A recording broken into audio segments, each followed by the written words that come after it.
ఆదాము నుండి అబ్రహాం వరకు 2000 సంవత్సరాలు, అబ్రహాము నుండి యేసుక్రీస్తు యొక్క జన్మ వరకు 2000 సంవత్సరాలు, యేసుక్రీస్తు యొక్క జన్మ నుంచి నేటి వరకు 2000 సంవత్సరాలు, మొత్తం కలిపి 2+2+2 మొత్తం ఏంటండి 6000 సంవత్సరాలు. బైబిల్ సెలవిస్తుంది, పేతురు రాసిన పత్రిక 3వ అధ్యాయము మనం చదివినటువంటి 8వ వచనంలో ఏముంది? దేవుని దృష్టిలో ఒక దినము ఏమిటట 1000 సంవత్సరాలు. ఈ 6000 సంవత్సరాలు ఈక్వల్ టు దేవునికి దృష్టిలో ఎన్ని దినాలు చెప్పండి? 6 దినాలు. 6 దినాలు ముగిసిపోయినాయి అనుకోండి. దేవుడు 7వ రోజున పని చేశాడా? పని చేయాల. 7వ రోజు ఏమిటట? విశ్రాంతి. అనగా ఎన్ని సంవత్సరాలు గడిచిపోయినాయి? 6000 సంవత్సరాలు, అనగా 6 దినములు గడిచిపోయినాయి. అంటే అర్థం తెలుసా?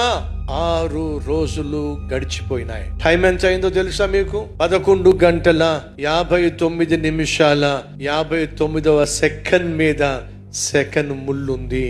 ఇంకొక సెకండ్ అయింది అనుకోండి, 7వ దినం వచ్చేస్తుంది. సహోదరులు సహోదరులు, చివరి గడియలో మనం ఉన్నాం. ఏ క్షణమైనా యేసుక్రీస్తు వచ్చేస్తాడు. కాబట్టి మనం సిద్ధంగా ఉండాలి. ఈ వాస్తవాన్ని మర్చిపోవద్దు.